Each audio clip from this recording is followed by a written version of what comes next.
Hello friends, welcome to my channel. এগিয়ে তো সকলকেই স্বাগত। প্রতিদিনের মতো আজও আমরা ইংলিশ ভোকাবুলারি ক্লাস নিয়ে চলে এসেছি, যেখানে আমরা সিনোনিম এবং অ্যান্টোনিম নিয়ে আলোচনা করি। তো এর আগে অলরেডি কিন্তু আমরা 23টি ক্লাস করে দিয়েছি। যারা দেখেননি অবশ্যই দেখে নিন, প্লেলিস্টের মধ্যে পরপর কিন্তু ভিডিওগুলো পেয়ে যাবেন। তো এটা আমাদের 24 নম্বর ক্লাস।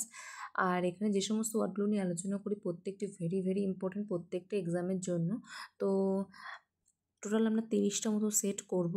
তারপর কিন্তু আমরা ভোকাবুলারির অন্যান্য যে পোর্শনগুলো আছে, ইডিয়ম, ফ্রেজেস এবং ওয়ান ওয়ার্ড, তো এগুলো আলোচনা করে নেব কিছুটা পরিমাণে। তারপর আবার কিন্তু আমরা সিনোনিম এবং অ্যান্টোনিমে ফিরে আসবো।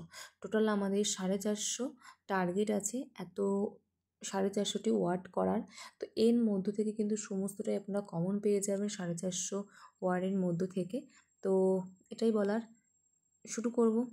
চলুন দেখে নেব ফার্স্ট ওয়ার্ড কী আছে। তার আগে বলবো, যদি আমাদের চ্যানেলকে নতুন হয়ে থাকেন চ্যানেলকে অবশ্যই সাবস্ক্রাইব করে রাখুন, আর এই ভিডিওটা প্রথম থেকে শেষ পর্যন্ত দেখতে থাকুন। তো এখানে ফার্স্ট কী আছে, ল্যাভিশ। ল্যাভিশ এটার অর্থ কী?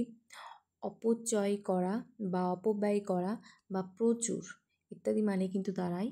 তো এখানে সিনোনিম কী কী হয়ে যাচ্ছে, এক্সপেন্সিভ আর বাউন্টিফুল। তো প্রচুর পরিমাণে বা অপব্যয় করা ইত্যাদি।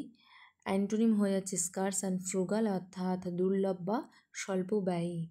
নেক্সট চলে যাব, কি বলছে, ম্যাগনিফিসেন্ট। ম্যাগনিফিসেন্টের অর্থ হচ্ছে বিশাল বা মহৎ।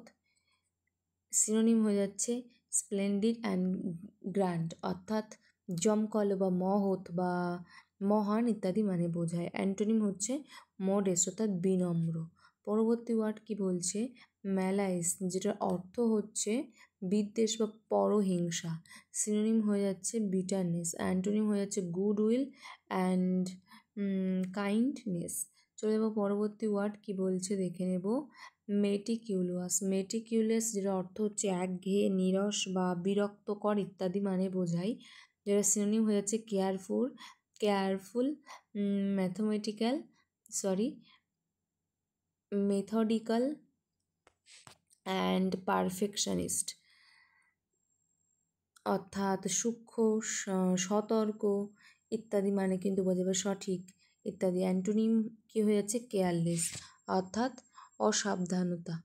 তো এই তো লাস্ট আছে আমাদের কি, মনোটোনাস। মনোটোনাস যেটা অর্থ হচ্ছে একঘেয়ে বা বিরক্তিকর। সিনোনিম হচ্ছে ডাল অ্যান্ড বোরিং। অ্যান্টোনিম হচ্ছে ইন্টারেস্টিং অ্যান্ড ভ্যারিড, অর্থাৎ ইন্টারেস্টিং যেটার অর্থ হচ্ছে আকর্ষণীয়, ভ্যারিড যেটার অর্থ হচ্ছে বৈচিত্র্যময়। তো টোটাল 5টি করে ওয়ার্ড নিয়ে আলোচনা করি প্রতিদিন, তো সেটাই আলোচনা করলাম। যদি ভালো লাগে তো অবশ্যই একটা লাইক করুন, বন্ধুদের মধ্যে শেয়ার করুন, আর চ্যানেলে যদি নতুন হয়ে থাকেন চ্যানেলকে অবশ্যই সাবস্ক্রাইব করুন। প্রতিদিন কিন্তু সকাল 8টায় আপনারা এটা পাচ্ছেন, আর এটার পিডিএফ টেলিগ্রাম চ্যানেলে দিয়ে দিচ্ছি, যারা ডাউনলোড করেন ওখান থেকে ডাউনলোড করে নিন। তো নেক্সট ভিডিও আমাদের আবার দেখা হচ্ছে। Thank you and good bye.